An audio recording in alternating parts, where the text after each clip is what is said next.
Bien, muy buenas tardes para todos. Mil gracias por conectarse el día de hoy a esta primera mesa de trabajo liderada por Ilse Norandino. Les habla Claudia Lucía Manzano, soy la directora ejecutiva regional. Contarles un poquito sobre quiénes somos. Somos una red global de científicos que trabajamos conjuntamente en un ambiente neutral y del más alto nivel de integridad científica para proveer la ciencia necesaria con el objetivo de mejorar la salud pública, el bienestar y el desarrollo sostenible. En total, somos a nivel mundial 10 entidades, realizamos investigación, tenemos publicaciones de investigación científica. En el año anterior, 28 publicaciones, aproximadamente 66 workshops, conferencias y también reuniones científicas y una cantidad considerable de vistas en YouTube, que es nuestro canal en donde publicamos las grabaciones de nuestras conferencias. De manera particular, estamos hablando de Ilse Norandino. Ilse Norandino cobija o cubre Colombia, Venezuela, Ecuador, Perú y Bolivia a partir de este año, estos dos últimos territorios. Y también queremos contarles un poquito cómo trabajamos en Ilse. Entonces, lo primero que hacemos es identificar de manera conjunta retos regionales en temas que están asociados a las ciencias de la vida. Unimos las capacidades técnicas y científicas de tres sectores muy importantes. Somos una organización tripartita, que somos la industria, la academia y los gobiernos, y al final eso consideramos o pretendemos favorecer de una manera positiva tanto la salud pública como del ambiente. Este evento es muy importante compartir la declaración de exención de responsabilidad, como lo hacemos en todos los eventos de ILSI. Las opiniones expresadas en las siguientes conferencias son del presentador, experto científico, y no reflejan aquellas del Instituto Internacional de Ciencias de la Vida, ILSI, o de Ilse Norandino. Todas las personas que están aquí en este momento participando actúan de forma voluntaria y han tenido total libertad para preparar su conferencia. Estas personas tampoco han recibido remuneración por su participación. Y bueno, aquí ya damos paso entonces al evento que vamos a tener el día de hoy. Es la primera mesa del grupo de trabajo de empaques y envases de Ilse Norandino. Lo trabajamos en alianza con la Universidad de La Salle y el tema que nos trae hoy es seguridad alimentaria. Voy a presentar al moderador de este evento, es el profesor Ismael Povea. El profesor Ismael tiene una maestría en ciencias en embalaje de la Universidad de Michigan, tiene una especialización en gestión de la calidad de la Universidad del Atlántico, una especialización también del Instituto Tecnológico del Embalaje, Transporte y Logística, en Ciencia y Tecnología de Empaques, Embalaje y Transportes, y es ingeniero de alimentos de la Universidad de La Salle. Entonces le doy la palabra al profesor Ismael. Muchas gracias por estar aquí como coordinador del grupo de trabajo de empaques y envases de Ilse Norandino y como moderador de este evento. Adelante, profesor Ismael. Hola, muy buenas tardes a todos. Claudia, mil gracias por definitivamente tener la oportunidad con todo este gran grupo de trabajo de poder presentar este primer webinar, esta primera mesa de trabajo, este primer paso que nos atañe a todos los que estamos en esta ciencia en función de la importancia que tiene discutir alrededor de la seguridad alimentaria. Partiendo del hecho que lo que pretendemos es aportar con nuestro punto de vista científico, nuestra experiencia y nuestro conocimiento en la disponibilidad de alimentos, la estabilidad que estos pueden representar hacia el acceso de un grupo de personas que cada vez tienen más limitado la alimentación en el día a día, pues la calidad, la inocuidad y todo lo que atañe en función de garantizar esa seguridad alimentaria es definitivamente un punto de vista de trabajo muy, muy fuerte para poder llevar a la sociedad herramientas que le permitan el uso adecuado, correcto de alimentos, llevar una vida saludable, una vida activa alrededor pues, de los mismos. Como tú misma lo dijiste en la presentación, pues yo he tenido una experiencia amplísima en los términos de empaque, embalaje, transporte de alimentos. Este es un mundo tan grande que yo he trabajado y me he enfocado hacia el uso pues, de materiales alternos, materiales más amigables con el medio ambiente, el aporte a la economía circular y definitivamente cómo de esta manera y con esta ciencia nosotros estamos avanzando fuertemente en el logro o en el aporte hacia las metas que están dentro de los objetivos 2, que es el de hambre cero, y el objetivo 12, que tiene que ver con sostenibilidad. Realmente para mí es un placer poder compartir con este grupo de trabajo. Esperemos que los asistentes en la tarde de hoy en este webinar pues eh, tengan muchas preguntas, tengan muchas inquietudes, sea de su total eh, entendimiento, agrado de todo pues, este esfuerzo que desde IRSI Morandino estamos desarrollando y bueno, con el apoyo pues, de la universidad y de las personas que nos acompañan en la tarde de hoy. Gracias, Claudia. Y bueno, te cedo la palabra para poder dar inicio a, a nuestro primer webinar con nuestro primer conferencista. Bien, profesor, aquí tenemos entonces la hoja de vida de nuestro primer ponente, que es Juan Carlos Buitrago. Adelante, profe, si lo quieres presentar tú, pues súper. Perfecto. Gracias, Claudia. Muy amable. Bueno, Juan Carlos Buitrago es director ejecutivo de la red de bancos de alimentos Abaco. Todos, yo pienso que los que estamos reunidos en la tarde de hoy vemos la importancia que la red de bancos de alimentos implica para la seguridad alimentaria y cómo la labor que ellos hacen día a día crece de manera exponencial precisamente por la sensibilidad que la misma sociedad ha venido creando alrededor de la importancia de la seguridad alimentaria. Aquí, pues, para mí es un placer también poder compartir trabajos conjuntos que hemos venido haciendo con el Banco de Alimentos enfocados hacia ello. Juan Carlos, pues, se desempeña como director nacional de la primera infancia, o se desempeñó, perdón, discúlpenme, como director nacional de la primera infancia del Instituto Colombiano de Bienestar Familiar y actualmente pues está pues no tiene una responsabilidad tan pequeña, más que de 38.000 toneladas de productos. Es una cantidad impresionante de lo que nosotros podemos obtener a partir del Banco de Alimentos. Juan Carlos, pues el auditorio es tuyo, bienvenido a esta primera mesa y que bueno, que esperemos que de acá en adelante pues puedan salir todas las inquietudes y muchas más fuentes de investigación y de trabajo. Así que Juan Carlos, adelante. Bueno, buenas tardes, profesor. Muchas gracias a todos por la invitación. Saludo especial a Claudia, saludo especial a Pilar, a todo el equipo de IRSI Norandino y a mis compañeros ponentes. Voy a compartir por acá mi pantalla.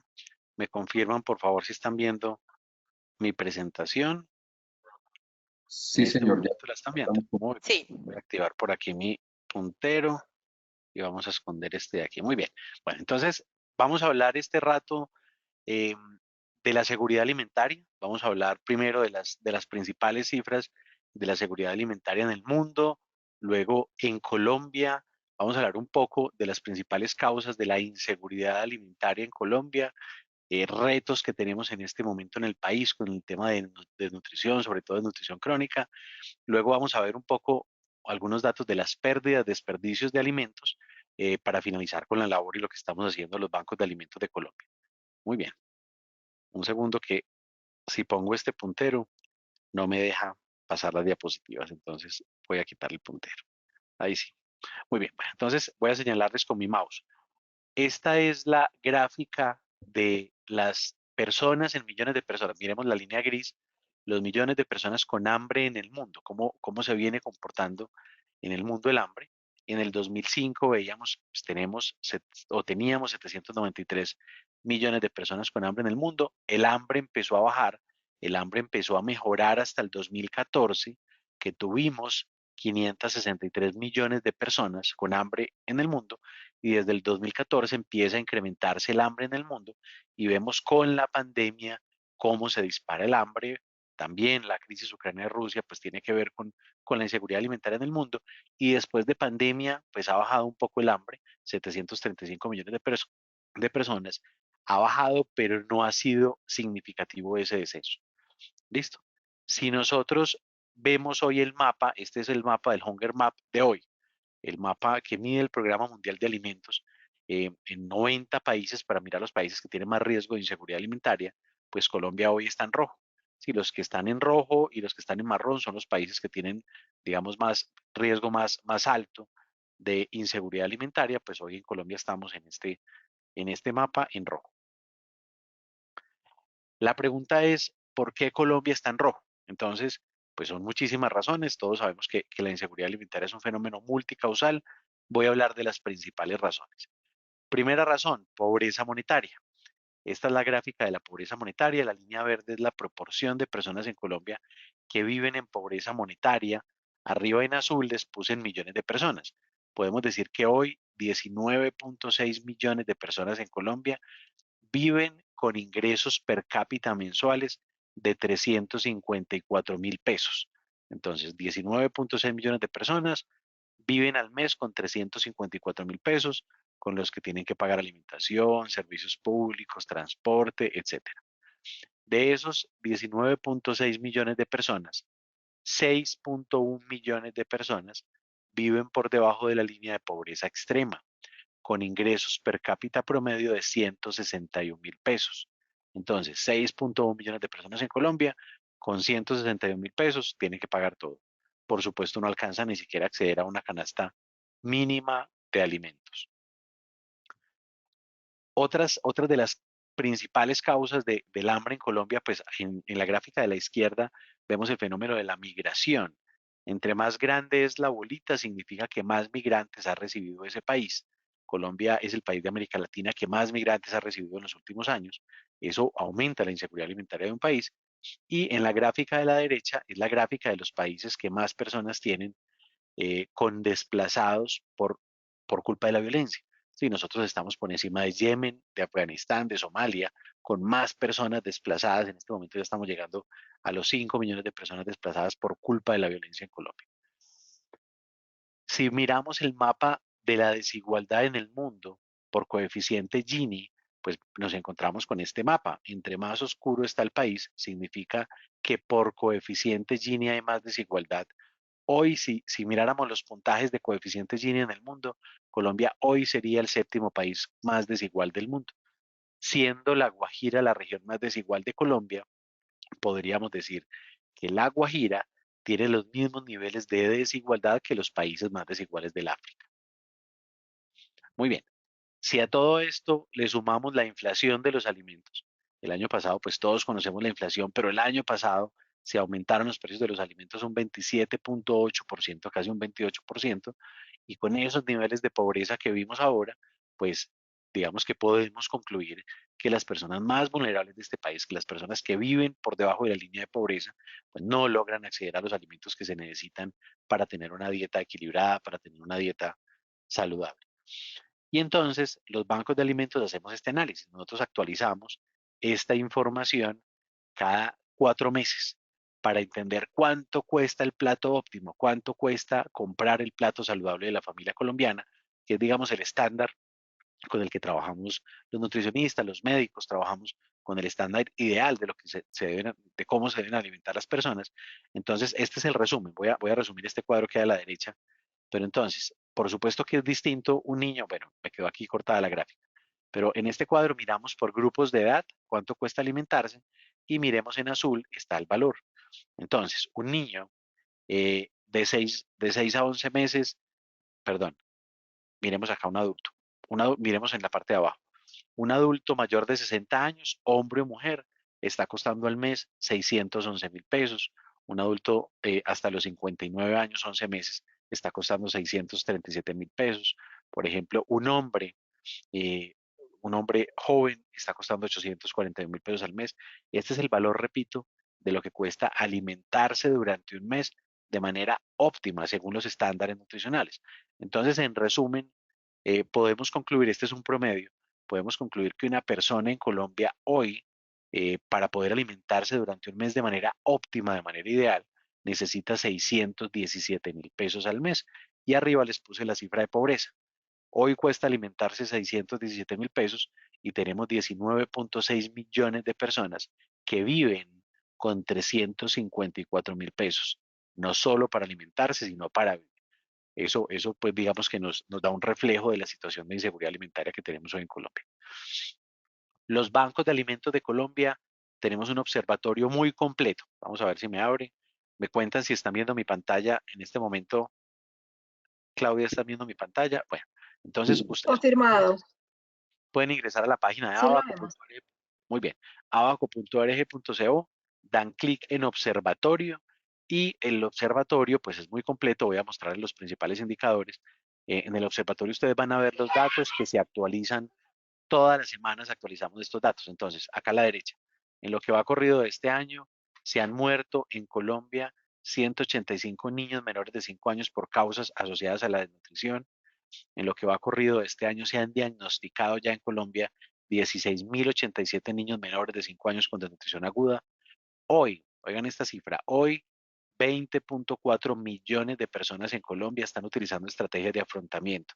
Están bajando la calidad de lo que comen porque no pueden acceder a los alimentos que comúnmente venían comiendo, están saltándose comidas, están pidiendo alimentos prestados o están endeudándose para adquirir alimentos. 20.4 millones de personas en Colombia. Y hoy, 19.4 millones de personas en Colombia tienen un consumo insuficiente de alimentos. ¿Qué significa eso? Que 19.4 millones de personas en Colombia no logran acceder a alimentos ricos en vitaminas como frutas y verduras todos los días y muy ocasionalmente o nunca logran acceder a alimentos ricos en proteínas como cárnicos y lácteos. Si ustedes quieren ver por departamento esas cifras, entonces ustedes acá abajo, estoy aquí en la barra de abajo, pueden moverse. Este es el mapa de muertes por desnutrición, por ejemplo, y pueden dar clic en cada departamento. Por ejemplo, este año en La Guajira han muerto 42 niños, en el Chocó han muerto 28 niños, pero si quieren ver, por ejemplo, el mapa de estrategias de afrontamiento, lo mismo, se ponen abajo en el mapa y en el Chocó nos dice el 46% de la población del Chocó está utilizando estrategias de afrontamiento. Muy bien, el observatorio tiene más indicadores. Ustedes simplemente entran en esta parte de abajo a la izquierda, morado, indicadores, y pueden poner cualquier departamento del país, cualquier municipio del país, y pueden ingresar a todos los indicadores disponibles que hay en Colombia que tienen que ver de manera directa o indirecta con la nutrición. No voy a profundizar acá y me voy a devolver. Muy bien. El hambre es un fenómeno que tiene muchas consecuencias, pero hay una, para resumirles, hay una que nos preocupa mucho a los bancos de alimentos y les quiero mostrar este video. Me confirman, Claudia y profe, si escuchan el audio del video, y si no, yo hago la traducción. Y yo hablo y yo dejo el video pausado y hablo. Ok, esperamos.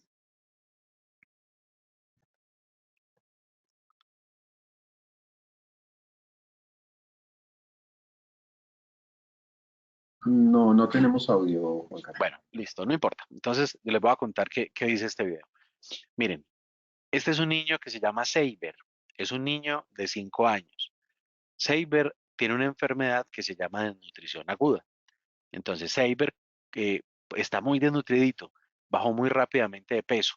Los niños con desnutrición aguda son niños, voy a ir señalando acá, que el cabello se les pone muy frágil, el cabello se les pone quebradizo. A veces el cabello empieza a tornarse como rubio. Y uno ve esos niños rubios, pero no son rubios, sino que son niños que han tenido desnutrición. Los niños con desnutrición aguda son niños que tienen cara triste.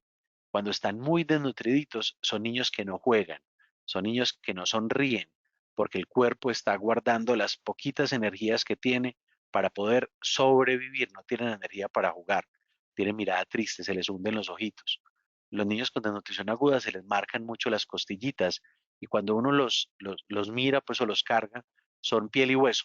Los niños con desnutrición aguda son casi que la piel forrada del huesito, porque el cuerpo, como necesita energía, el cuerpo se come la grasa, el cuerpo se come los músculos. Listo. Pero además Seiber, de 5 años en este video, tiene también una enfermedad que se llama desnutrición crónica. Esto es lo que más nos preocupa a nosotros. Seiber, de 5 años, mide lo que mide un niño de 2 años y medio. Entonces, Seiber con 5 años mide lo que mide un niño de 2 años y medio y su cerebro tampoco ha crecido. ¿Sí? Los niños, el 80% del cerebro de los seres humanos se forma en los primeros años de vida, desde la gestación. Si no le damos gasolina al cerebro para que crezca desde la gestación, el cerebro no crece, las neuronas no se multiplican, las neuronas no se conectan y entonces estos niños están condenados. Los niños que llegan a los 5 años con desnutrición crónica, que han tenido esta enfermedad, van a tener en promedio 14 puntos menos de coeficiente intelectual, 5 años menos de escolaridad y 54% menos ingresos en su vida adulta. Eso es irreversible, esta es una enfermedad irreversible. Si llegan a los 5 años y uno les da todas las vitaminas y todos los alimentos, ya no hay nada que hacer. Ese cerebro no se recupera. Esta foto de la mitad es el cerebro de un niño normal. Acá lo que vemos son neuronas conectadas. Y la foto de la derecha es un cerebro desnutrido. Neuronas, algunas sin conectarse. Esto es, vuelvo y repito, irreversible. La foto de la derecha es la foto del cerebro de un niño normal y la foto de la izquierda es la foto del cerebro de un niño desnutrido. A la izquierda lo que vemos es más espacio negro. Esto se lee en medicina como que es un espacio lleno de agua. Sí, el cerebro no crece, entonces pues aumenta el líquido que tenemos en el cerebro y entonces tenemos poquitas neuronas, tenemos poquitas conexiones sinápticas. Muy bien, como les decía ahorita, estos niños van a tener 14 puntos menos de coeficiente intelectual, 5 años menos de escolaridad, 54% menos ingresos en su vida adulta. El problema es que hoy en Colombia no hay ninguna política, programa, proyecto, ley ni nada parecido que de manera directa haga la prevención de esta enfermedad. Nadie está haciendo nada por esto en Colombia. Y hoy en Colombia, menores de 5 años con esta enfermedad, tenemos 560.000 niños, medio millón de colombianos. Hoy está condenado a ser menos inteligente y a ser más pobre por culpa del hambre. Los bancos de alimentos de Colombia hicimos el año pasado un estudio para entender en Colombia cuántas personas tuvieron esta enfermedad en su primera infancia y hoy pues son menos inteligentes. La conclusión, con los datos disponibles en el país, porque no tenemos datos sino hasta 1990 que se empezó a medir la desnutrición crónica en Colombia de manera consistente. Con los datos que tenemos podemos decir que hoy hay un poquito más de 5 millones de personas en Colombia vivas. 5 millones, el 10% del país, es menos inteligente y más pobre porque tuvieron hambre en su primera infancia. Muy bien. En Colombia tenemos 24 bancos de alimentos. Nosotros somos una red que hacemos parte de la Red Mundial de Bancos de Alimentos. Hay unas empresas que nos fortalecen de manera especial. No me voy a detener acá. Tenemos bancos de alimentos en estas regiones donde está pintadito el mapa. No tenemos bancos de alimentos en todo el país. El liderazgo de los bancos de alimentos en Colombia lo tuvo la Iglesia Católica. Los bancos de alimentos en Colombia somos una obra de la Iglesia Católica. Y entonces, pues cuando tenemos que llegar a alguna otra región del país, al Chocó o a alguna otra región, lo hacemos es a través de las diócesis o arquidiócesis. ¿Sí? Llegamos a atender las emergencias o algunos proyectos especiales. Bueno, y estas son las regiones donde tenemos banco. Los bancos de alimentos en el mundo nos parecemos en esto, que nuestro trabajo principal lo hacemos para prevenir las pérdidas y desperdicios de alimentos. En Colombia tenemos un trabajo, digamos, coyuntural al frente de la batalla. Los bancos de alimentos estamos salvando comida y entregando comida a las poblaciones más vulnerables, pero tenemos un trabajo estructural, tenemos también un detrás de cámaras, ahorita les voy a contar un poquito, en el que vamos movilizando muchas cosas para que en el país podamos ir avanzando en diferentes procesos estructurales para que de verdad se mejore la situación de hambre. En el mundo se están perdiendo la tercera parte de los alimentos que se producen. En Colombia son 9.7 millones de toneladas de alimentos las que se pierden. Como esta cifra es tan difícil de entender, el profesor, aquí está el profesor que me escucha el cuento en todas las ponencias que nos encontramos siempre, el profesor Oscar, eh, voy a darles un par de ejemplos para entender esa dimensión. Es muy difícil de imaginarse 9.7 millones de toneladas, cuántas tractomulas llenas de comida son, pero miren, con la comida que botamos en Colombia cada año, podríamos darle de comer a toda la población de La Guajira las 3 comidas al día durante 15 años. Otro ejemplo, con la comida que botamos en Colombia cada año, podríamos darle de comer a toda la población de Panamá, más toda la población de Uruguay, más toda la población de Luxemburgo, las 3 comidas al día durante un año. En otras palabras, pues con la comida que botamos en Colombia cada año, podemos darle de comer a toda la población que tenemos en pobreza extrema y sobraría comida. Y a eso, o digamos que en esto nos especializamos los bancos de alimentos. El 40% de la comida que se bota desde la producción agropecuaria, el 23% en todo el proceso de post cosecha, manejo, almacenamiento, procesamiento de los alimentos, el 21% en todo el proceso de distribución. Aquí están las centrales de abasto, los retailers, los restaurantes, hoteles, casinos, bueno, etcétera. Y el 16% de la comida que botamos en Colombia la botamos desde los hogares, de las casas de los colombianos. Entonces, los bancos de alimentos tenemos un programa muy bonito de recuperación de excedentes agrícolas. Hoy tenemos un trabajo con 2.100 agricultores de este país que ya tomaron la decisión, puro altruismo, de donar las cosechas que no logran comercializar en vez de dejarlas botar en el campo. Nosotros hacemos toda esa logística para salvar esos alimentos. Tenemos un programa de recuperación de excedentes en la industria. Normalmente las empresas siempre producen más de lo que logran vender. Eso que les queda, nosotros vamos y lo rescatamos en las empresas o vamos a las bodegas de los supermercados que no logran vender esos alimentos. Tenemos programas de recuperación en los retailers, programas de recuperación en las centrales de abastos y tenemos programas de recuperación en todo el proceso eh, de hoteles, casinos, restaurantes. El desayuno buffet para un hotel de 5 estrellas es basura a las 10 de la mañana. Para nosotros, esos panes, esos quesos, esos jamones son un tesoro que se pueden salvar para llevárselos a un hogar de niños o a un ancianato.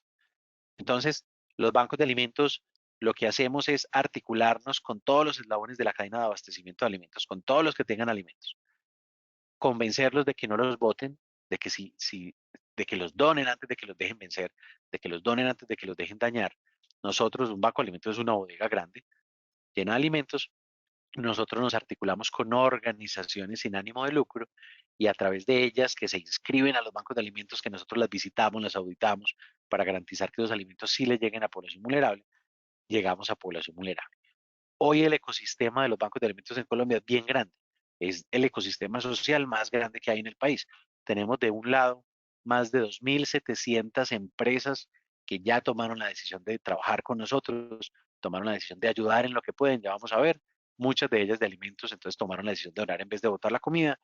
Del otro lado tenemos un ecosistema de 3.600 organizaciones sin ánimo de lucro que se inscribieron en los bancos de alimentos y a través de ellas hoy les estamos dando alimentos a 1.242.000 personas en condiciones de vulnerabilidad. Estas no son las 2.700 empresas, pero esta foto la uso para poner un ejemplo. Estas son empresas que donan directamente a través de Abaco.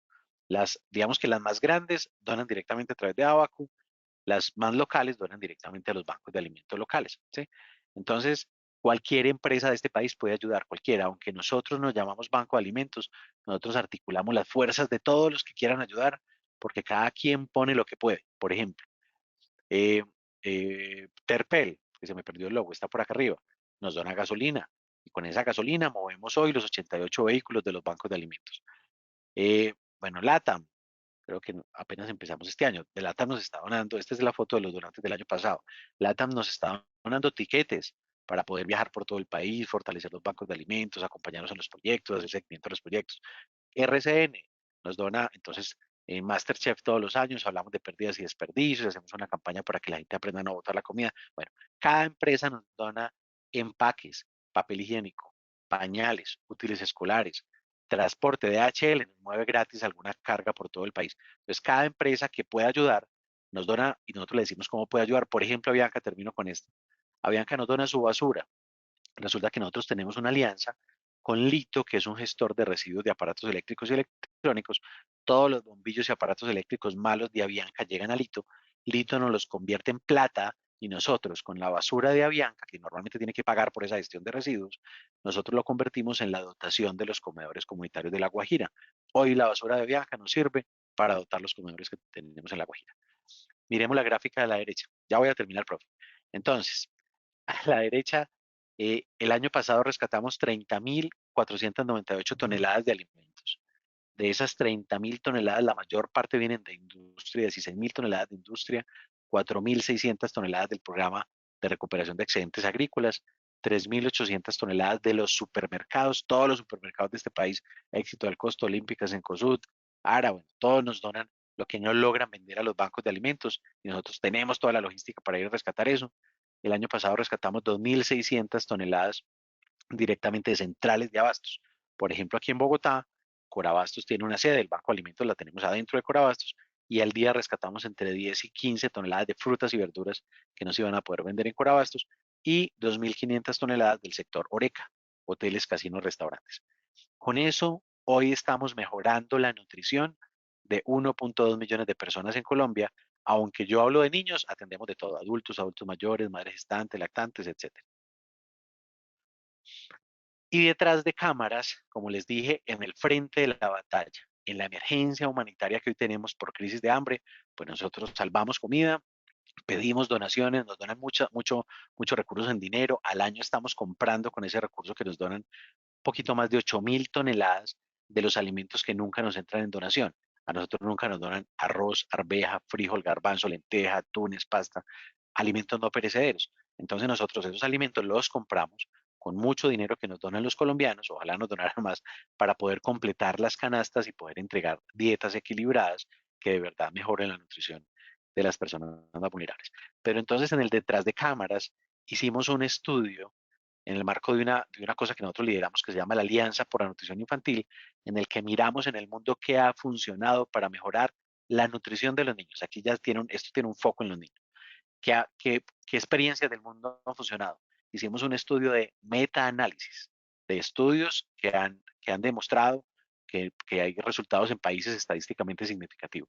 Y esas cosas que han funcionado en el mundo, pues lo consolidamos en un estudio que hicimos nosotros, que publicamos en el 2019, que actualizamos al 2021, pero como eso era un estudio muy grande, muy gordo, que nadie se leía, entonces yo le pedí al equipo, me tienen que resumir el estudio de 308 hojas en una diapositiva, y esta es la diapositiva. Entonces armamos, con lo que aprendimos, con la evidencia científica, armamos la hoja de ruta de las 18 cosas que tienen que pasar en Colombia para mejorar la nutrición de los niños. Y esta hoja de ruta la convertimos en un plan de trabajo. Entonces, por cada una de estas cosas, hay un Excel gigante donde dice qué hay en Colombia, qué no hay en Colombia, qué hace falta. Por ejemplo, qué tiene que hacer el gobierno, qué tenemos que hacer las ONGs, qué tienen que hacer los privados, qué tiene que hacer la cooperación internacional. Entonces, esta es nuestra hoja de ruta con la que nosotros vamos empujando en Colombia que vayan pasando cosas estructurales para mejorar la nutrición. No voy a profundizar, después profundizamos en esto. Invitación, ya me quedan 2 diapositivas. Invitación a las personas de Colombia que entendamos que la inseguridad alimentaria es un problema de todos. La inseguridad alimentaria no es un problema solo de las personas muy pobres, vulnerables, que están por allá lejos, no. Como estos niños tenemos en todo el país, como estos niños hay en Bogotá con desnutrición crónica. Y entonces, si tenemos niños desnutridos, vamos a tener niños menos inteligentes, vamos a tener personas menos productivas y vamos a tener un país pues subdesarrollado. Entonces la invitación es a que entendamos la inseguridad alimentaria como un problema de todos, que trabajemos y que ayudemos todos para mejorar la seguridad alimentaria, para que podamos tener niños que en Colombia crezcan cada vez más saludables, más inteligentes y más felices. Muchas gracias. Los que quieran conectarse con los bancos de alimentos de los que nos están escuchando, www.abaco.org.co, y allí se pueden vincular como voluntarios o de muchas maneras. Muchas gracias. Muchas gracias, doctor Juan Carlos, por tu excelente presentación. Le doy la palabra entonces a nuestro moderador, el profesor Ismael Povea. Creo que nos han llegado algunas preguntas para el doctor Juan Carlos. Adelante, profe Ismael.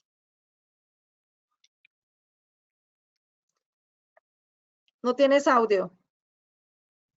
Discúlpame, estaba conversando. Okay, adelante. Uno inactivo.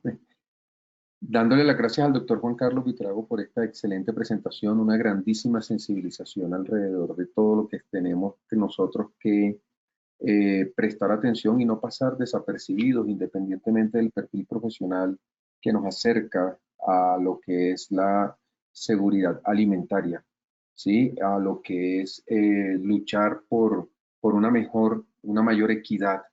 Realmente esa diapositiva alrededor de la inequidad mundial y cómo Colombia está a nivel de países que pues no es para nada orgullo hacer una comparación, pero que definitivamente tenemos todos los recursos y todos los medios para poder salir de esta situación. El doctor Juan Carlos, haciendo un resumen, nos compartió la importancia de los datos de hambre mundial, cerca de 800 millones de personas que hoy en día sufren de hambre y que son datos que todavía hace falta cerrar y que pueden ser todavía muchos mayor. Estamos hablando básicamente de todo un continente que sufre de hambre en el mundo. Nos conversó también de la inequidad, la desigualdad en este punto, la relación de hambre con el desarrollo cognitivo de los niños, y así pues nos ha dado datos de los que los bancos de alimentos nos aportan y nos trabajan para seguir luchando y seguir afrontando esta problemática, esta situación. Doctor Juan Carlos, hay inicialmente dos preguntas. Invitamos a nuestros asistentes a formular las preguntas que consideren, que con todo gusto, pues de esto se trata este encuentro, este webinar. La primera pregunta la voy a leer textualmente, abro comillas, doctor Buitrago.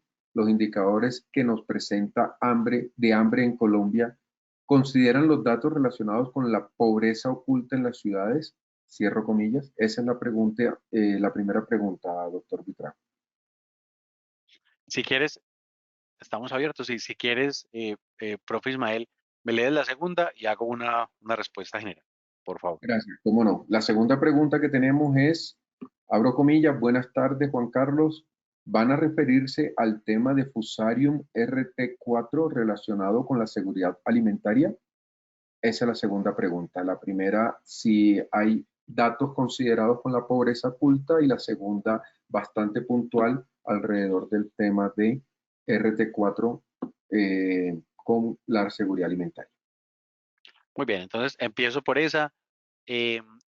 Pues ya no me refería a RT4 en mi presentación, yo no sé si de eso se vaya a hablar más adelante.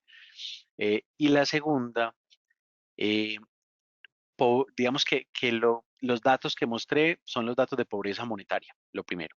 Segundo, los indicadores que tenemos del hambre que mide, pues mostré muchos indicadores de diferentes fuentes de información, pero los indicadores del hambre que mide el Programa Mundial de Alimentos en el Hunger Map no miden pobreza oculta, ¿sí? Ellos hacen un análisis de Big Data de muchos indicadores oficiales que hoy tiene Colombia y lo suman a un proceso de encuestas que hacen ellos. Ellos tienen un equipo de personas llamando para poder actualizar esa información cada 8 días y allí no se analiza la pobreza oculta. Entonces, pues no están allí. Y repito, los que quieran acceder a esa información está en línea, se actualiza cada 8 días, todos los datos que les di en www.abaco.org.co.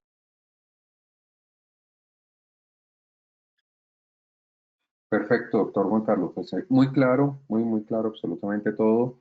Y como hemos venido conversando en la tarde de hoy, definitivamente Colombia presenta y cuenta con todos los recursos naturales y todos los recursos humanos y pues avanzando en los recursos tecnológicos para poder apuntalar hacia reducir esta inequidad y reducir esta situación de seguridad o inseguridad alimentaria en este caso.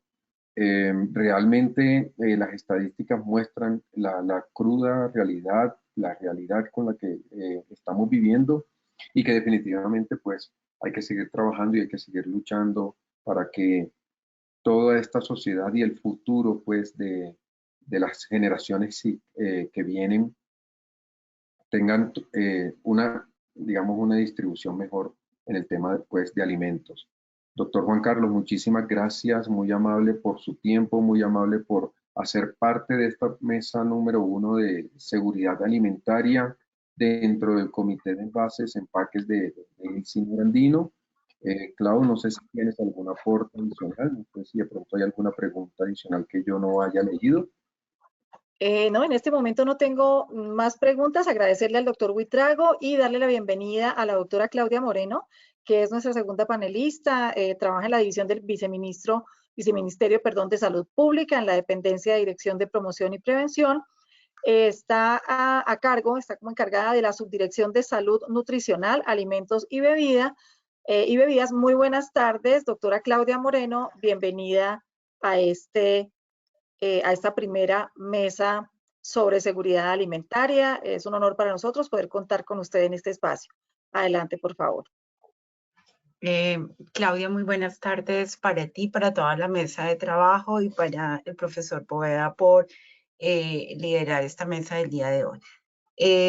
Antes de hablar y de poder ingresar en el tema, más que hablar de seguridad alimentaria, vamos a hacer, o me voy a permitir hacer una presentación de ese proceso de transición que está adelantando el país y que está relacionado con su ingreso a generar estrategias que permitan el cumplimiento del derecho humano a la alimentación, y esto cómo se ve reflejado en el actual Plan Nacional de Desarrollo 2022-2026. Siguiente, por favor.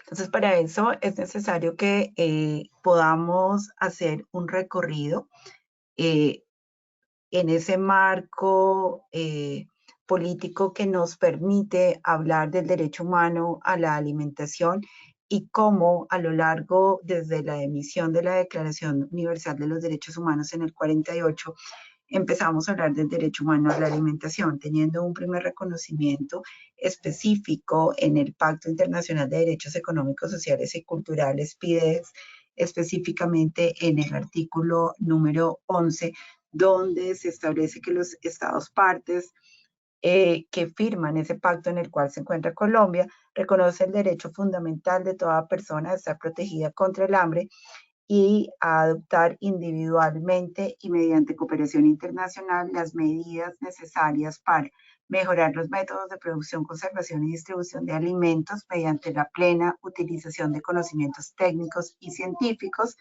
la divulgación de principios sobre nutrición y perfeccionamiento y la reforma de regímenes agrarios para que se logre la explotación y utilización más eficaz de las riquezas naturales, así como asegurar una distribución equitativa de los alimentos en relación con las necesidades, teniendo en cuenta que las problemáticas de cada uno de los países y con base en eso poder definir políticas de importación de productos alimenticios. Son temas que se vienen reiterando en la Convención de Derechos de los Niños en el 89, posteriormente la Cumbre Mundial de la Alimentación en el 96, donde nos hace un llamado específicamente a asegurar la seguridad alimentaria, valga la redundancia, de la población. Luego nuevamente sale en el Comité de Derechos Económicos, Sociales y Culturales la observación número 12 en el 99, donde insta a los países a asegurar y a tomar medidas necesarias para trabajar y asegurar el derecho humano a la alimentación. Posteriormente en el 2000, donde hablamos de objetivos de desarrollo del milenio, estamos hablando de disminuir la inseguridad alimentaria. Luego pasamos con procesos similares en las directrices voluntarias en apoyo a la realización progresiva del derecho humano a la alimentación, hasta que llegamos a lo que hoy son nuestros objetivos de desarrollo sostenible en el 2015, donde ustedes el objetivo número 4 nos habla de hambre cero. Siguiente, y donde hay algunas acciones específicas a la disminución de la mortalidad por desnutrición aguda y al desarrollo de otras acciones. En este marco internacional y pues este país y como país adoptamos algunos de esos principios que han sido modificados a lo largo del tiempo, como ustedes ven en esta línea, donde empezamos con la identificación de la Política Nacional de Seguridad Alimentaria y Nutricional, la SAN, donde se refleja y fue la que durante mucho tiempo ha venido siendo nuestro marco de política, el COMPES 113, como muchos lo reconocemos. Posteriormente, y en el marco de este COMPES, una de las indicaciones está la creación de la Comisión Intersectorial de Seguridad Alimentaria y Nutricional, que reconoce y da vida a la máxima autoridad rectora de la seguridad alimentaria y nutricional, que es la Comisión Intersectorial de Seguridad Alimentaria y Nutricional, que luego se regula a través del Decreto 2055 del 2009. Posterior a esto, tenemos una serie de acciones que promueven y contribuyen a la generación del Plan Decenal de Lactancia, de la seguridad alimentaria, que están contemplados además y que dan apoyo al desarrollo de esa política COMPES 113, como es la formulación del Plan Decenal de Lactancia Materna 2010-2020, la formulación de un Plan Nacional de Seguridad Alimentaria y Nutricional 2012-2019, y algunas de las acciones que en el marco específico de las competencias del sector salud se reflejan en el Plan Decenal de Salud Pública 2012-2021, donde se busca la intersectorialidad de algunas acciones que contribuyan al cumplimiento y al pro de la seguridad alimentaria y nutricional del país. Posterior a eso, entonces, tenemos en el 2014 una modificación del decreto de la CISAN de la reestructuración que se circunscribe en el decreto 1115 del 2014, donde se modifican las presidencias y donde había presidencias rotatorias entre el Ministerio de Agricultura y el Ministerio de Salud, con Secretaría Técnica rotatoria, donde empezamos con ICBF, pasamos a Prosperidad Social, nuevamente estamos en ICBF como Secretaría Técnica, y que en el marco de todas las acciones que esas CISAN venía desarrollando, en la ley, en el año 2019 se promulga la ley 1990 que da vida a la política sobre pérdida y desperdicios de alimentos en el país y que estipula también que es la CISAN quien tiene al liderazgo la implementación de esta política. De igual manera, también tenemos unas leyes que han permitido promover o generar instrumentos de política que me contribuyan a asegurar la seguridad alimentaria de la población colombiana, como es la Ley 2120 del 2021, por la cual se adoptan medidas para fomentar los entornos alimentarios saludables y prevenir enfermedades no transmisibles, donde están contempladas acciones y leyes y estrategias que ustedes ya conocen, como es la de etiquetado, la promoción de estrategias específicamente que promuevan la alimentación saludable en los entornos educativos y algunas otras acciones que promueven la seguridad alimentaria y nutricional. Desde el sector salud, entonces, reforzamos y retomamos muchas de estas estrategias que se reflejan en el Plan Decenal de Salud Pública 2022-2031, específicamente en la resolución 1315 del 2021, donde se habla de una gestión de las direcciones territoriales para promover la garantía progresiva del derecho humano a la alimentación y adicionalmente luego pasamos a una modificación que se evidenciaba por la evaluación que se hizo en su momento del COMPE 113 y era acá para mejorar la gestión de esa Comisión Intersectorial de Seguridad Alimentaria y Nutricional. Se modifican los integrantes de la CISAN en aras de contribuir al Plan Nacional de Salud del Plan Nacional Rural del Sistema para la Garantía Progresiva del Derecho Humano a la Alimentación, que además se sustenta en los acuerdos de paz que había firmado el país. Posterior a eso, con el ánimo de poder dar pie a esa ley 1990, en el 2022 se firma el decreto 375, donde se conforma y se da vía libre a la política pública integral para disminuir pérdidas y desperdicios de alimentos en el país. Posteriormente se modifica y se concreta la modificación de la CISAN, donde es el presidente de la República quien la liderará, eso con el ánimo de poder dinamizar las acciones que allí se presentan.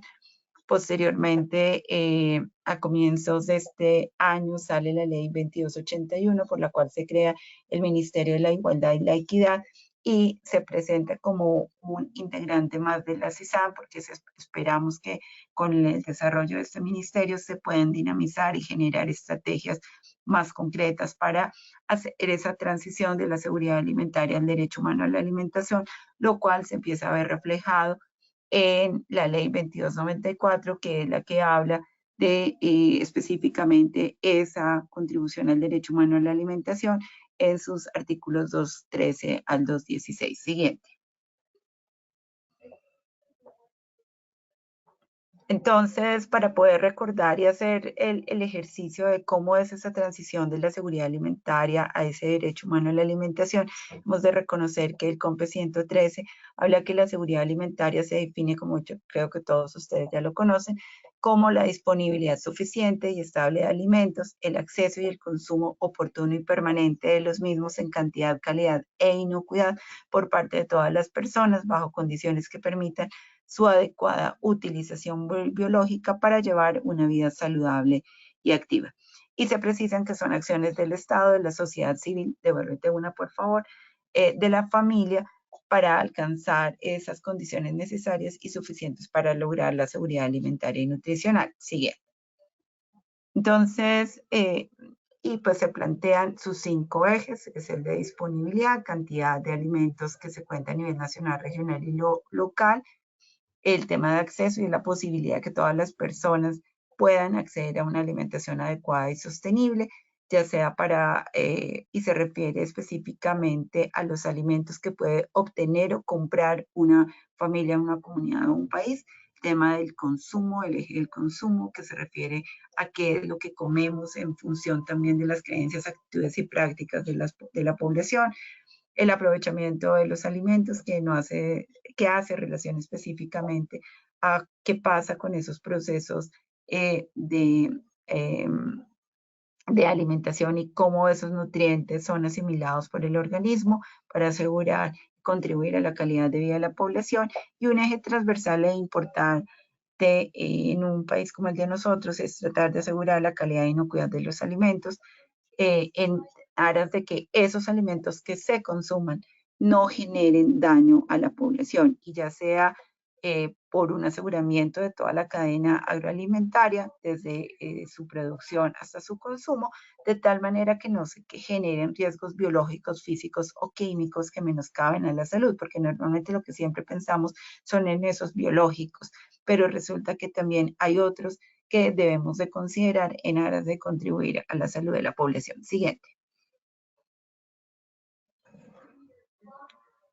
Entonces, es así como la CISAN, en el marco hoy por hoy de cómo está estructurada, entonces está liderada hoy por hoy por el DAPRE, con Secretaría Técnica de ICBF, donde hay participación de Minigualdad, Prosperidad Social, DNP, ACOFANUD, como representante de la academia, nuestro ministerio, el Ministerio de Comercio, Vivienda, Ambiente, Educación y Agricultura, cuyas funciones están dirigidas a coordinar y dirigir la Política Nacional de Nutrición, Seguridad Alimentaria, coordinar y concretar la elaboración del Plan Nacional de SAN, proponer medidas de carácter normativo destinados a mejorar y actualizar, armonizar y hacer coherente la normatividad con las diferentes fases de producción de la cadena alimentaria, coordinar el proceso de inclusión de nuevos programas con base en los requerimientos que haga la población, asesorar de manera permanente la actualización de tablas nutricionales, promover la creación del observatorio, promover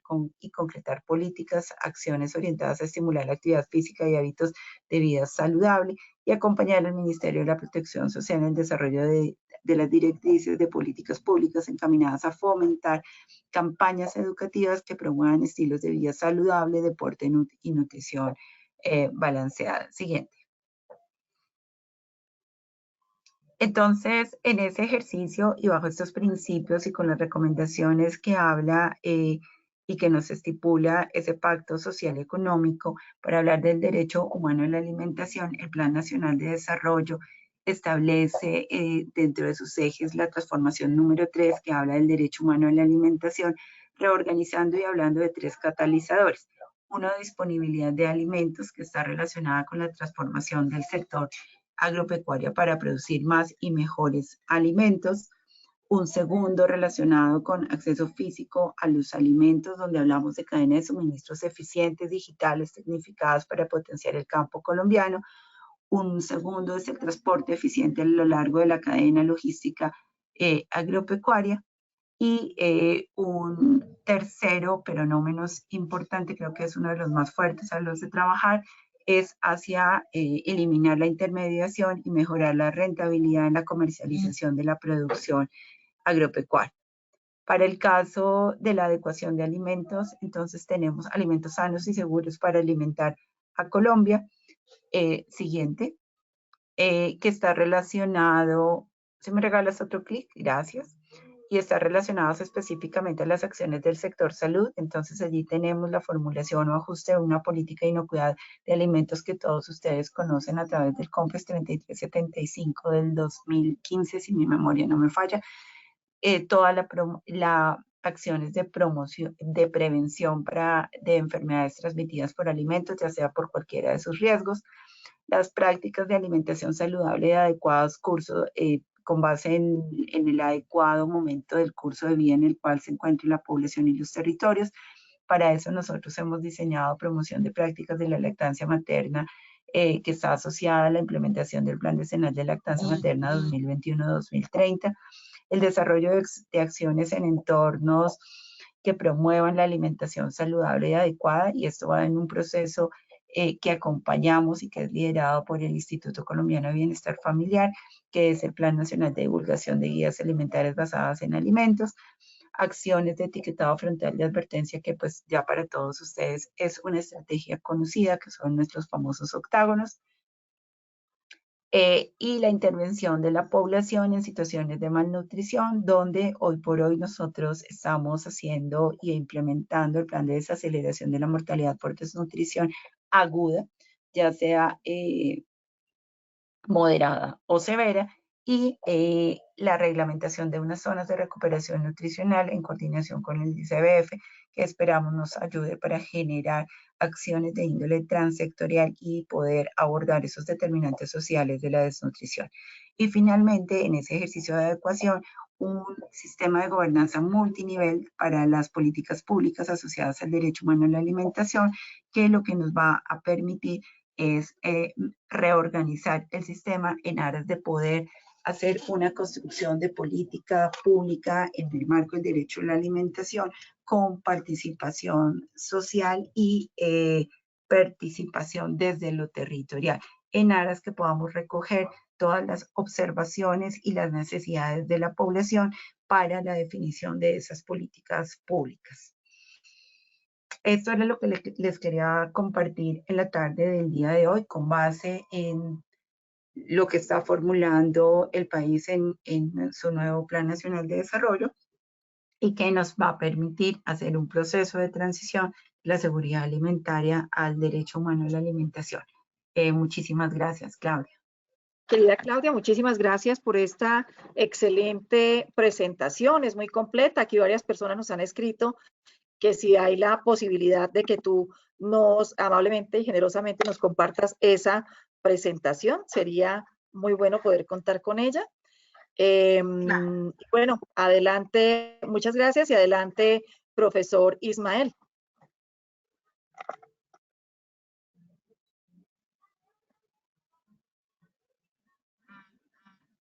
Profe Ismael, no te escuchamos. Qué mala costumbre de hablar con el micrófono inactivo, Jesucristo. Adelante, profe. Muy amable, muchas gracias, Clau, por alertarme del no micrófono. Tenemos nuestra segunda participación con una invitada fundamental precisamente en estas mesas de trabajo, representando al Estado, entregándonos la posición del Estado, viendo claramente cómo la evolución del Estado ha venido desde la definición de lo que es la seguridad alimentaria y nutricional, desde la disponibilidad suficiente, complementando al doctor Juan Carlos, quien nos hablaba claramente de la cantidad de alimentos que nosotros en Colombia nos damos el lujo simplemente de botar, o perder o desperdiciar, que ambos llegan al mismo punto y es simplemente no ser usados para el fin para el cual pues han sido cultivados, procesados o desarrollados. Entonces, esa disponibilidad suficiente se interrelaciona con realmente esa oportunidad que tenemos de pensar en cómo vamos a trabajar conjuntamente en la reducción de esas pérdidas, de tal manera que el acceso y el consumo oportuno, ya, de un alimento inocuo, no necesariamente es un alimento, sino un alimento inocuo, es decir, que no haga daño a la persona que está haciendo uso del mismo, pues tenga el uso biológico en una vida saludable y activa. Entonces, nos presenta la doctora Claudia esa evolución desde la definición de lo que es seguridad alimentaria y nutricional, todo un paso pues por el desarrollo y el progreso legal, normativo, desde el Plan Nacional de Desarrollo hasta la Ley 2294, pues que ya complementa y enfoca mucho más las acciones a ser tomadas en función de la seguridad alimentaria y nutricional, esos ejes de seguridad que representa cada uno de ellos un complemento hacia el eje transversal que es la seguridad alimentaria y nutricional, y finalmente todo lo que viene a futuro, todo lo que viene en el trabajo gubernamental hacia el plan de desarrollo, tocando pues los sellos de la ley pues que ya todos conocemos de entornos saludables. Entonces, tenemos acá pues algunas otras preguntas que se han venido generando en el desarrollo de este webinar. Voy a empezar con una pregunta que me parece pues muy interesante para la doctora Claudia. Nos formulan, y abro comillas, ¿qué ha pasado con el proyecto de ley o modificación de ley de alimentos ultraprocesados que de alguna u otra manera prohibiría la donación de estos alimentos, cierro comillas, hacia los bancos de alimentos? O sea, yo considero esta pregunta va enfocada hacia a los bancos de alimentos parece ser que hay una alerta sobre los alimentos ultraprocesados que no podrían donarse y que también pueden ser utilizados y aportantes dentro de la seguridad alimentaria y nutricional. Yo lo único que sé es que sé que hay un proyecto de ley que está en curso, que está iniciando todo su proceso y en el cual nosotros como salud daremos el concepto, pero finalizar el proceso no lo sabemos nosotros, no somos los que lideramos la propuesta reglamentaria, entonces no tendría mayor información sobre el tema. Perfecto, doctora Claudia. Muchas gracias realmente por la participación en el foro. Hay dos preguntas adicionales, están dadas más hacia el doctor Buitrago, quien nos acompañó en nuestra primera intervención, en nuestro primer tema en la tarde de hoy. La pregunta, doctor Juan Carlos, abro comillas, es: buenas tardes, quisiera saber cómo va la articulación de los bancos de alimentos o Red con Hambre Cero en el nuevo programa de este gobierno, cierro comillas. Y la segunda pregunta es: ¿qué estado de avance tiene el proyecto de ley que busca prohibir la donación de alimentos procesados? Bueno, esta pregunta está muy relacionada con la que se formula hacia la doctora Claudia. Si el doctor Juan Carlos pues nos quiere compartir su posición al respecto, bienvenido sea. Bueno, entonces, profesor Ismael, varias cosas. Primero, lo decía la doctora Claudia, hoy el país tiene una ley que es la 1990, que crea la política pública de prevención de pérdidas y desperdicios de alimentos. Esa ley se sancionó en el 2019. El gobierno ya sacó una política pública de prevención de pérdidas y desperdicios de alimentos. Pero hoy hay un proyecto de ley que pretende modificar la ley antidesperdicio, la ley 1990. Ese proyecto de ley ya fue aprobado en primer debate en Comisión Séptima de Cámara. Está pendiente de que lo citen a plenaria de Cámara de Representantes, segundo debate. En primer debate, por la proposición de un congresista, se aprobó un par de párrafos que prohibirían la donación de alimentos. Pero, pues algunos ya nos vieron en medios de comunicación, en todas partes, diciendo pues que eso no puede pasar en este país. Entonces ya hicimos una mesa técnica con el autor del proyecto de ley es algo, hay una cosa importante que decir y es, el proyecto de ley es extraordinario. El problema fue que en el primer debate un congresista lo modificó, pero es muy bueno el proyecto de ley. Entonces nos reunimos con el autor, nos reunimos con su equipo y acordamos que se van a eliminar esa proposición que se había aprobado, porque esa proposición, en vez de disminuir las pérdidas y desperdicios de alimentos, que es el propósito del proyecto de ley, aumentarían las pérdidas y desperdicios de alimentos, prohibiendo la donación de alimentos. Listo. O sea que al parecer eso se va a corregir. Estamos esperando digamos que el despacho del congresista pues nos envíen y miremos el documento que se va a radicar nuevamente para debate en segundo debate. Segundo, sobre la articulación con el programa Hambre Cero, digamos que estamos en ese camino, pues ya desde los bancos de alimentos nos sentamos con la directora del ICBF, nos sentamos con Cielo cuando estaba directora del DPS, firmamos un convenio con el DPS, queremos reunirnos con el programa Hambre Cero, con la dirección, pues creo que no hay director, pero con la encargada del programa Hambre Cero, no hemos logrado, pero los bancos de alimentos, acá el mensaje es, tenemos que trabajar juntos. La inseguridad alimentaria del país es un problema tan grande que nos tenemos que juntar. El gobierno solo no puede, los ONG solo no podemos, los privados solo no pueden. Entonces nosotros desde los bancos estamos tratando siempre de juntarlos a todos en el marco de esa ruta que les mostré ahorita, porque esa es una ruta intersectorial. Allí ya tenemos, digamos, identificado todo lo que tiene que pasar en todos los sectores. Entonces vamos nosotros desde los bancos articulando y mirando qué podemos hacer para ayudar a acabar el hambre en Colombia. Perfecto, doctor Juan Carlos. Hay una pregunta que llega en este momento y dice también para el doctor Juan Carlos Buitrago, ¿cómo se asegura la inocuidad de los alimentos recuperados? Bueno, muy bien. Los bancos de alimentos somos una empresa de alimentos, somos una ONG, pero a nosotros, digamos que la reglamentación, nosotros tenemos que cumplir todo lo que cumple cualquier empresa de alimentos.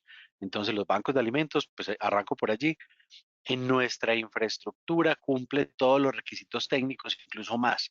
A nosotros no solamente nos vigilan las secretarías de salud territoriales, sino que nosotros tenemos unos estándares más altos que nos pone la Global Food Banking, la Organización Mundial de Bancos de Alimentos, nos pone unos estándares más altos de lo que nos exigen las secretarías de salud para nosotros poder garantizar la inocuidad. Tenemos un programa de inocuidad. Segundo, nosotros tenemos toda la logística de rescate, digamos, con buenas prácticas de manufactura, toda la logística cuando hay que garantizar cadena de frío, tenemos la logística en frío.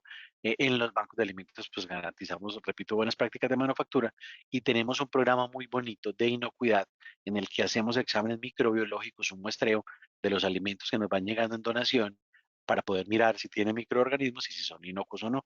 Esto nos lo da una empresa muy, muy importante en Colombia que se llama Ceviol, que nos hace gratis esos exámenes de inocuidad. Entonces, redondeo diciendo, somos una empresa de alimentos experta en logística, eso se llama micrologística de reversa o logística humanitaria. Muy rápidamente salvamos los alimentos, los miramos que estén inocuos y garantizamos la entrega por los legal. Muchísimas gracias, doctor Juan Carlos, por esas aclaraciones, esas respuestas, esas posiciones tan claras al respecto. Nuestro tercer panelista, nuestro tercer acompañante en la tarde de hoy es el doctor Oscar Alfonso Roa. Le doy la palabra a Claudia Manzano, como nuestra directora en ILSI, pues que nos haga una breve presentación del doctor Oscar para pasar a su presentación. Por supuesto. Bueno, buenas tardes, Oscar. Oscar Alfonso. Es muy agradable para nosotros contar contigo en este espacio. Oscar es docente e investigador de la Universidad de Externado, es autor del informe Aportes a la Política para prevenir la pérdida y el desperdicio de alimentos en Colombia y es miembro del Observatorio Hambre Cero de la Facultad de Economía de la Universidad de Externado. No, estamos muy contentos de tenerte aquí con nosotros, Oscar. Adelante, súper bienvenido. Bueno, gracias.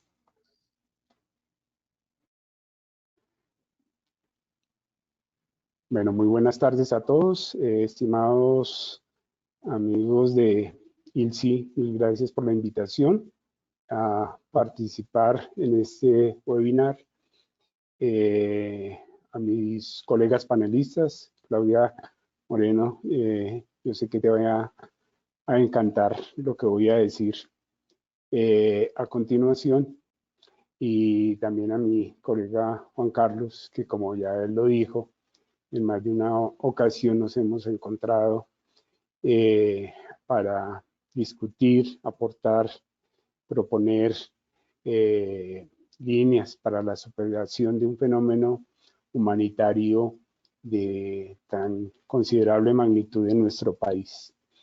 Voy a comenzar entonces diciendo que en mi investigación, en la fase actual, estoy adelantando una reflexión sobre qué significa eso de ser potencia mundial de la vida. y algo muy bello, muy propositivo, muy inquietante para cualquier persona, para cualquier colombiano, saber que tenemos un Plan Nacional de Desarrollo, una hoja de ruta que nos dice, mire, vamos a ser potencia mundial de la vida, y podríamos decir muchas cosas al respecto, potencia mundial de la biosfera, porque nosotros los seres humanos somos parte de ella y debemos respetar el resto de formas de vida, por ejemplo. Y en esas búsquedas que no son de ahora, son de ya hace un tiempito, una de las inquietudes ha sido el suicidio, otras de las inquietudes ha sido el homicidio, y por supuesto desde 2014 la cuestión alimentaria, y de un tiempo para acá pues ya he acuñado una palabra que por supuesto embargará muchas discusiones, críticas, descalificaciones, y es la que le da el título a esta presentación. Yo creo que existe el nutricidio. Ya voy a adelantar una noción. Yo creo que no se necesita una definición por ahora, pero sí una noción de qué es eso del nutricidio. Y me interesa hoy exponer mis resultados, aunque preliminares, que están ahí en el subtítulo, los vínculos entre la pérdida de agroalimentos y las defunciones no fetales por causas nutricionales.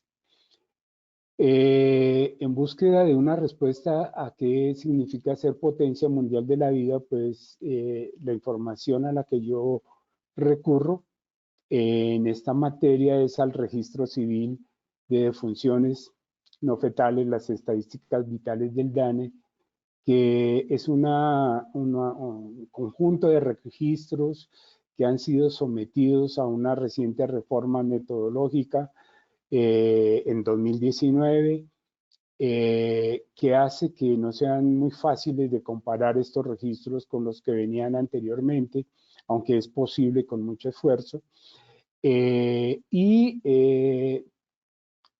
Básicamente lo que busco allí es entender cuestiones como la mortalidad precoz, como la longevidad también, cuestiones que creo que son cruciales para entender precisamente esa noción de lo que es ser una potencia mundial de la vida y entender las causas por las que no lo somos hoy en día.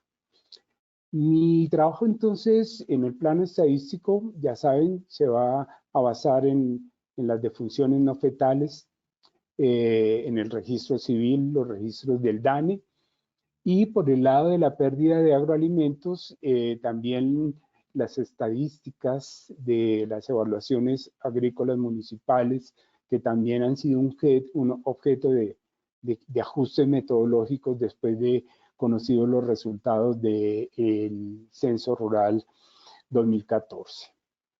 Bien, ¿qué propongo que discutamos como nutricidio?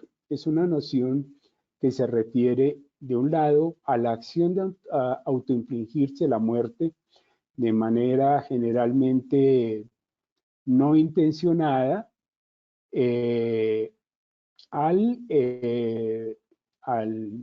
perdón que tengo un problemita acá, al incurrir en estados de deficiencia alimentaria, puede haber hiperalimentación, trastornos metabólicos y otros padecimientos de origen alimentario. Pero también ocurre cuando estas mismas causas en cualquier ciclo vital son inducidas por la omisión de alguien, generalmente la omisión estatal. Esa omisión transgrede el derecho humano a la alimentación, y aquí estoy con la parte conclusiva de ese enfoque institucional de lucha contra el hambre en Colombia que bien acaba de exponer Claudia Moreno. Yo entiendo el derecho por el derecho humano a la alimentación, que como lo sabemos y ya lo dijo Claudia, el data desde 1948 con la Declaración Universal de los Derechos Humanos, tiene una diferencia fundamental con los objetivos, como Hambre Cero, los objetivos de desarrollo, los ODS, y es que el derecho a la alimentación, el derecho humano a la alimentación es vinculante. Por eso yo hablo de la transgresión a ese derecho, a diferencia de un ODS que no es vinculante. Y yo creo que una de las vías institucionales, precisamente para superar ese estado de cosas, Juan Carlos, esos 20 millones de personas que hoy por hoy en tu investigación padecen malnutrición, es el derecho humano a la alimentación. ¿Qué entiendo yo por derecho humano a la alimentación? Tres cosas, no meramente un enunciado legal, sino un enunciado legal que sea flexible, que incorpore saberes, conocimientos de pueblos indígenas, de campesinos, también de citadinos, y que honre la palabra soberanía, que en el COMPES 113 no existió. ¿Por qué no existió la palabra soberanía alimentaria en el COMPES 113? Y bueno, yo fui a reclamar en ese momento a la CISAN, allá la Secretaría Técnica la desarrollaba la Unidad de Desarrollo Social de Planeación Nacional en ese momento, y me dijeron, no, aquí no se habla de soberanía, ábrase. Así de esa manera era el asunto. Bueno, hoy en día no se puede obviar una discusión de esta naturaleza cuando tenemos algo más de 100 pueblos indígenas con saberes ancestrales que saben para qué son sus raíces y el resto del mundo no saben para qué sirven. Hombre, aquí debemos ser muy sensatos en eso. Entonces, derecho a la alimentación, sí, es un enunciado jurídico, pero que dé cabida a estas posibilidades. En segundo lugar, no puede haber derecho humano a la alimentación, como bien lo discute nuestro colega Claudio Schumann, un colega chileno que vive en Vietnam, en la ciudad de Ho Chi Minh.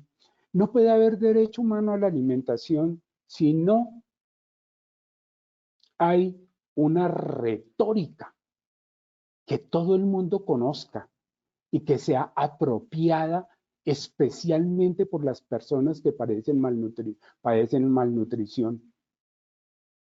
Es decir, cuando tengamos ese componente en marcha, estaremos haciendo prevención, Claudia. ¿Por qué? Porque ya no es que llegó el raudal, se llevó la casa y por favor venga y ayúdenos. No. Cuando hay apropiación, es que alguien tiene que velar por el alimento de esa persona damnificada por el aumento de ese raudal, por ejemplo. Y tenemos que participar desde las universidades, estamos trabajando en ello, en la elaboración de esa retórica. Solamente el sábado pasado, en horas de la mañana, tuve el honor de acompañar al Común, la Asociación de Campesinas, de asociaciones campesinas que se reunió en San Gil, las campesinas santandereanas de que habla creo que es un bambuco. Bueno, hablemos de la retórica del derecho humano a la alimentación y empecemos a avanzar allí. Se hace exigible en ese momento. Y se hace exigible en tercer lugar el derecho humano a la alimentación cuando hay evaluación y seguimiento. Hay una línea de base que nos diga esto marcha así, esto marcha así. Yo creo que el trabajo de Juan Carlos y de Abaco debe leerse en esa perspectiva, al igual que lo que nosotros proponemos desde Hambre Cero en el externado. ¿Qué ha ocurrido entonces entre 2019 y 2021? Con la nueva metodología, yo he seleccionado 60 causas de defunciones asociadas a la alimentación. La desnutrición, por supuesto, está ahí muy bien desagregada. En fin, podemos tener muchísima desagregación en la nueva metodología, pero que no nos lleve a confusión. Y lo que es sumado, yo le he puesto valor agregado a esas estadísticas del registro civil de defunciones, como por ejemplo los ciclos vitales. Juan Carlos ya decía que hasta agosto, por ejemplo, de este año, habían 185 muertes de menores por desnutrición. Mira, Juan Carlos, no estamos muy lejos de una línea de base certera, porque entre 2019 y 2021, y aquí mezclé prepandemia, pandemia y más pandemia, en promedio, en los 4 años, identifiqué 1.190 defunciones no fetales en infancia. O sea que si esto sigue así, o sea, vamos a llegar a 400 defunciones en lo que resta del año, si la tendencia lineal se cumple. En adolescencia 179, en juventud 427, en la adultez 8.199, en adultos mayores 25.636 y por supuesto en vejez 26.486. Y digo vejez porque tenemos personas longevas pero mal alimentadas. La diabetes, por ejemplo, que causa ceguera, que causa otros males, está allí como una de las más latentes. ¿Qué he hecho con esta estadística? La he llevado a una escala municipal, no georreferenciada, no hay posibilidades, pero esto es lo que tenemos. Estos son los conglomerados de casos de nutricidio. Y por favor, tengan esta imagen en su cabeza. ¿Por qué? Porque valores en rojo realmente hay muy pocos. Solo un municipio, Soacha, acá en rojito no lo alcanza a ver, pero Soacha es el único conglomerado a valores altos. De resto tenemos conglomerados de nutricidio a valores bajos, por ejemplo, en la cordillera oriental en dirección de Boyacá, parte norte de Cundinamarca, Boyacá, Santander, Piedemonte, Llanero, en fin, aquí ustedes ven la región selvática y algunos municipios del macizo colombiano. Esto es lo primero que puedo decir sobre nutricidio y derecho humano a la alimentación. Bien, en segundo lugar, esto es lo que tenemos sobre la tierra en Colombia.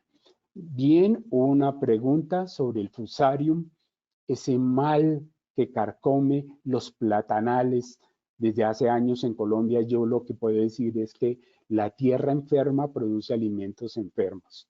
Y tenemos un problema con nuestra frontera agrícola que yo traté de discutir en su momento con la exministra Cecilia López, no fue posible, pero usando las mismas fuentes, aquí está lo que ocurre. Nosotros en Colombia, en cultivos permanentes y transitorios, solo utilizamos una octava parte de la frontera agrícola. Eso es penoso.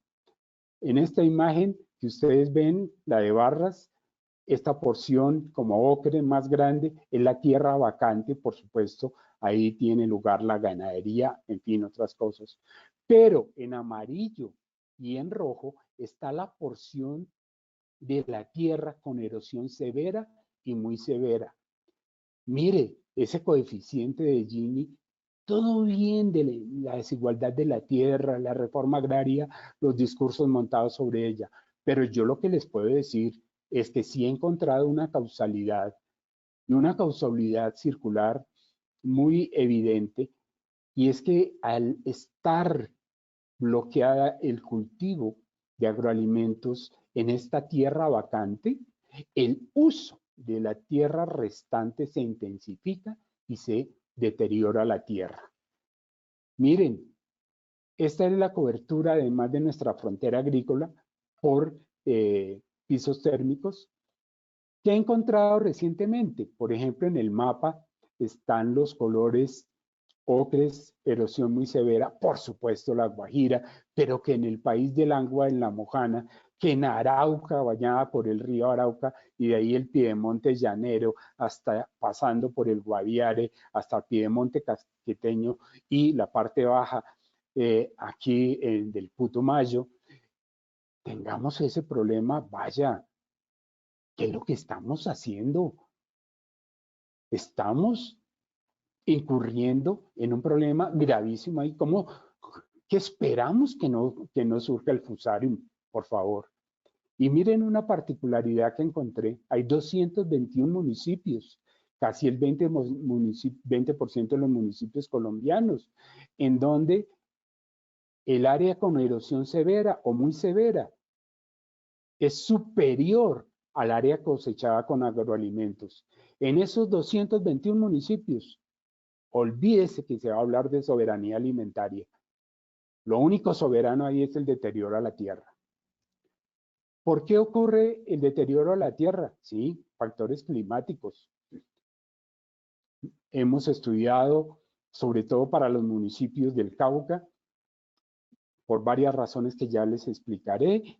Hemos encontrado ahí evidencias asincrónicas sobre los efectos de la evaporación de estos factores. En unos municipios hay prolongación de días sin lluvia, en otros, por ejemplo, hay exceso de pluviosidad, en fin. Pero sobre todo factores humanos. La erosión muy severa de los bosques naturales es el factor de mayor incidencia en la erosión de la frontera agrícola. La retención del agua no es posible con tal grado de deforestación que tenemos hoy en día y, por supuesto, como ya lo dije, seguida de la considerable desigualdad en la distribución de la tierra. ¿Qué tenemos en pérdida de agroalimentos en estos 3 años, 2019, 2020, 2021?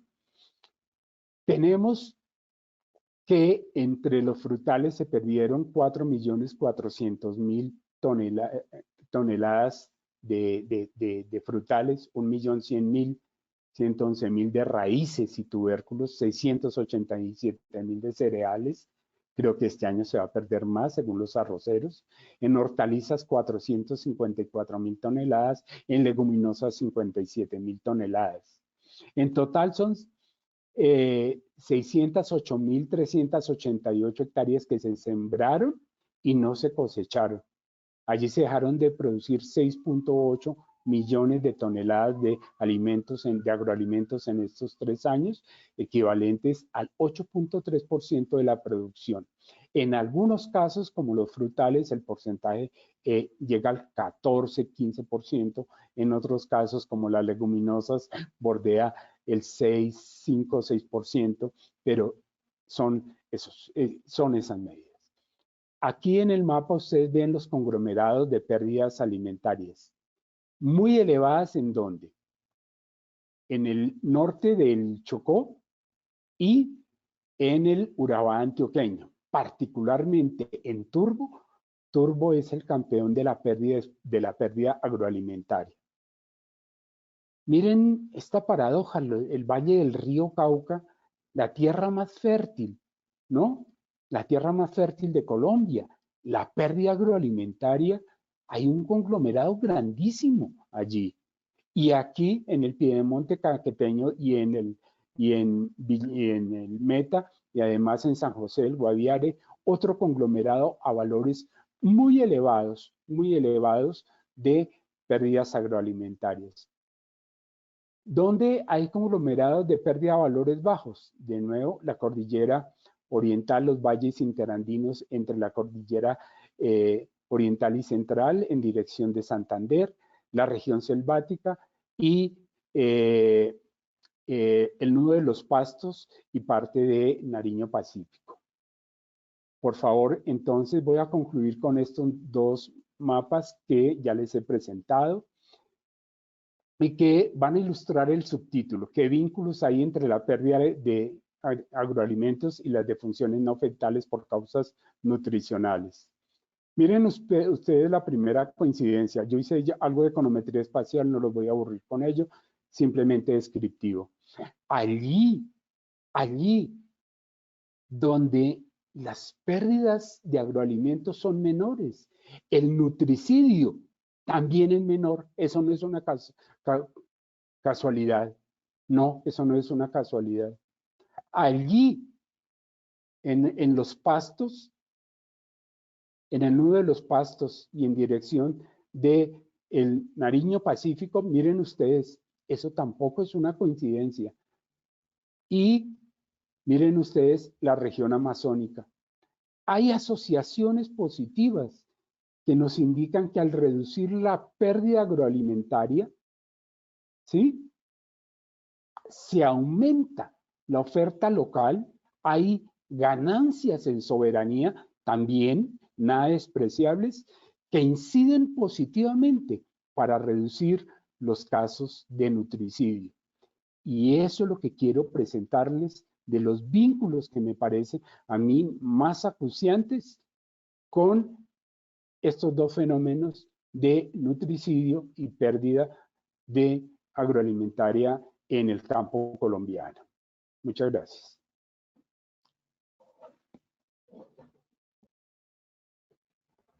Doctor Juan Carlos, muchísimas gracias por su presentación. Es una presentación netamente sensible hacia los datos puntuales de Colombia. Básicamente cierra con nuestros invitados la posición de la academia frente a todo el trabajo que se ha venido presentando alrededor de tantos años y cómo estamos vinculados y trabajando precisamente en ello. Quiero que me regale 2 segundos, doctor Juan Carlos, voy a revisar el chat. En el momento de presentar alguna pregunta, ya se la formularé. Regáleme 10 segunditos, por favor.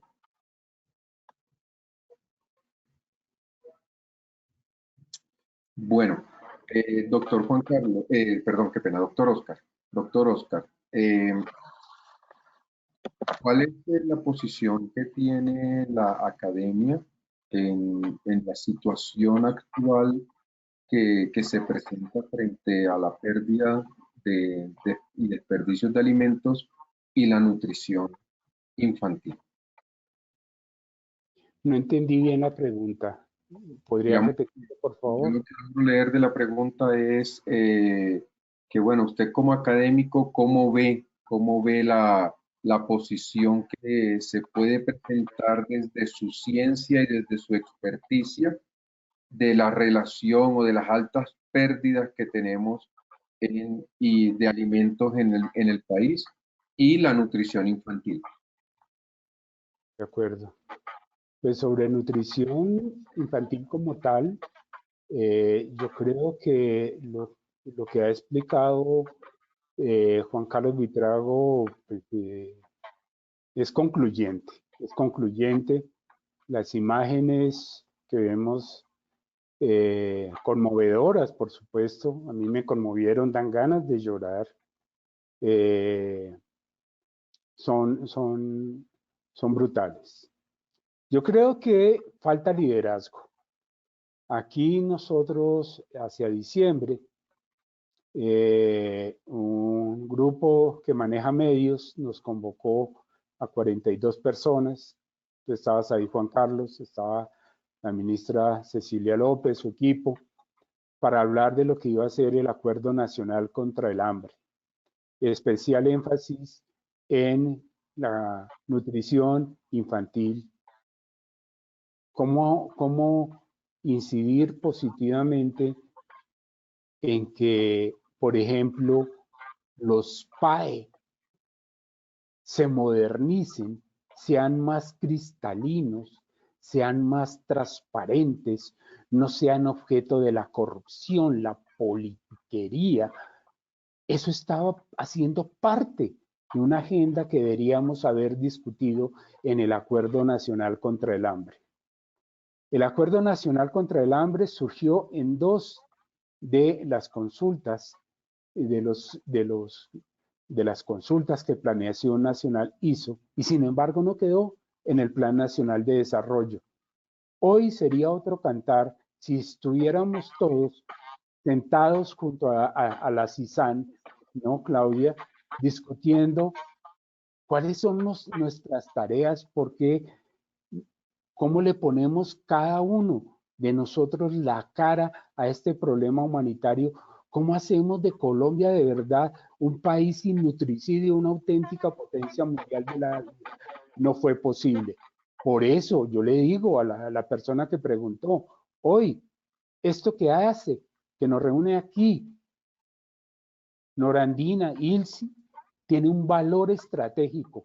Alguien tiene que liderar este asunto, pero hay saberes que se pierden, hay problemas que prosperan, y yo llamo la atención, y a todos nos cae gorda esa noticia recurrente sobre la corrupción en los PAE y el daño que se le está haciendo a nuestra infancia.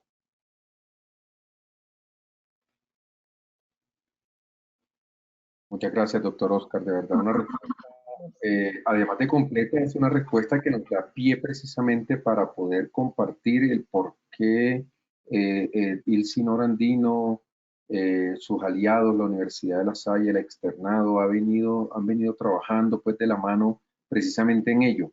Por lo que el doctor Oscar comenta, tenemos que buscar un liderazgo, tenemos que buscar una institución que abandere este proceso, y de eso estamos completamente seguros que podemos luchar y trabajar conjuntamente para ello.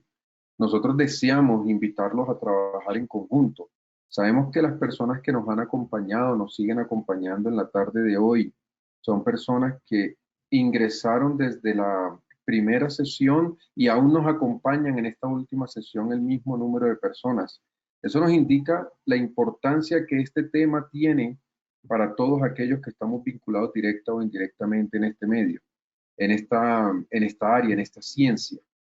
Y es por eso que desde Ilse Norandino, desde la Universidad de La Salle, queremos invitarlos a seguir trabajando conjuntamente, que este ha sido esta primera mesa conjunta de trabajo, esta primera presentación de la posición que queremos plantear y queremos proponer, con el objeto de poder avanzar y de poder seguir trabajando de la mano en pro de reducir, de dejar nuestra huella, de poner ese grano de arena para esta situación tan particular que la seguridad alimentaria nos aqueja. Hay mucho, es decir, hay muchos aportes desde Abaco con el doctor Juan Carlos, como Abaco pone su grano de arena desde el gobierno, con la doctora Claudia desde la academia, con el doctor Oscar, y dentro de la academia habrá muchísimos espectros, desde la nutrición, desde la sanidad, desde el desarrollo de nuevos alimentos, desde la conservación de alimentos, desde la educación